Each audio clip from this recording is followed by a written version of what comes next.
Caca, aku mahasiswi semester 6. Aku Clairin, aku mahasiswi semester 2. Nama aku Hafid, aku mahasiswa semester 4. Dan ini adalah caraku Untuk berkontribusi terhadap perekonomian Indonesia. Caraku adalah dengan fokus pada industri media kreatif yang merupakan subsektor dari industri kreatif. Nah, dengan fokus terhadap industri ini, saya yakin sebagai seorang mahasiswa Gen Z yang hidup di era milenial dan globalisasi, yang tahu dengan perkembangan zaman, tren inovasi terbaru, saya yakin bisa memberikan impact terhadap perekonomian nantinya dengan berkolaborasi, membuat konten, berinovasi. Setiap orang bisa melakukan hal tersebut, termasuk saya. Hal ini memberikan peluang bagi semua orang untuk terjun di industri ini tanpa syarat. Bisa kita lihat banyaknya influencer, YouTuber, TikToker. Ini menunjukkan bahwa industri ini telah menciptakan, secara tidak langsung telah menciptakan lapangan pekerjaan yang luas bagi masyarakat Indonesia dan memberikan impact yang positif tentunya. Memang data dari Badan Ekonomi Kreatif Nasional atau Bekraf menunjukkan bahwa pada tahun 2023, tahun lalu, industri kreatif menyumbang sekitar 7,8% dari PDB Indonesia. Meskipun angka ini masih kecil, namun jika kita lihat tren perkembangan dari tahun ke tahun, industri ini terus meningkat atau up only.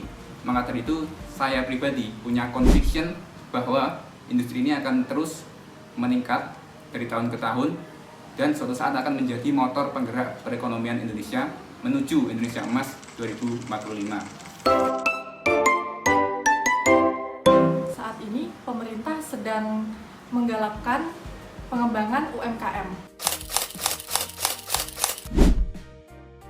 Karena UMKM sangat berkontribusi besar terhadap perekonomian Indonesia.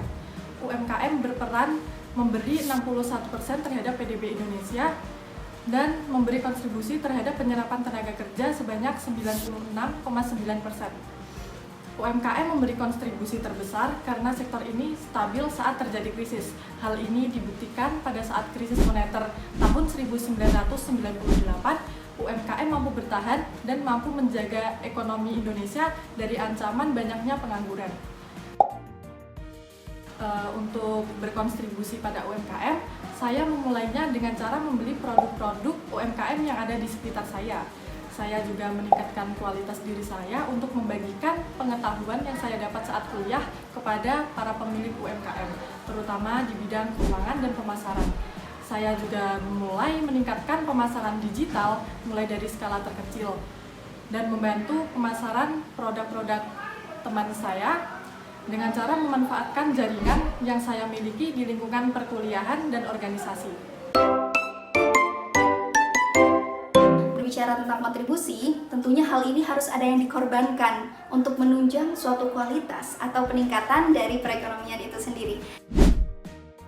Dan kontribusi yang aku lakukan secara nyata saat ini adalah to be a businesswoman. Ya, aku adalah seorang pelaku usaha yang mana bisnis aku berjalan atau bergerak di bidang yang menghasilkan produk healthy snack Kobro.